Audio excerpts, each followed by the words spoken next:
তো hello guys, সবাইকে শুভ নববর্ষ।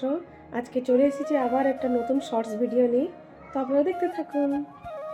তো সকাল সকালে মাছও চলে এসেছে, বাবা ডাক্তারের কাছে গেছিলেন, সেখান থেকে মাছ নিয়ে চলে এসেছেন।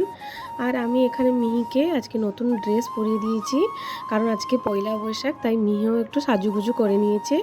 আমি এখানে রান্নাটাও শুরু করে দিয়েছি, কারণ আজকে একজন আঙ্কেল আমাদের বাড়িতে খেতে আসবেন, আর আজকে পয়লা বৈশাখও আছে, তাই জন্য আমি ভেবেছিলাম আজকে রান্নাটা আমিই করব। এখানে আমি মাছগুলোকে মাখিয়ে নিচ্ছি, আর আমি আজকে অনেকগুলো আইটেম করব বলে ভেবেও রেখেছি। আমি চাটনিও করে রেখে দিয়েছি, আমি 3 রকমের ভাজাও তৈরি করে রেখে দিয়েছি। এখানে আমি মাছটাকে মশলা দিয়ে ফ্রাই করছি, তারপরে মাছের আজকে তেল ঝালও হবে, যেটা কি আমি তৈরি করে রেখে দিয়েছি। এবারে আমি মাছের ঝোলটাও রেডি করে নিয়েছি, এবার শুধু খেতে বসবো।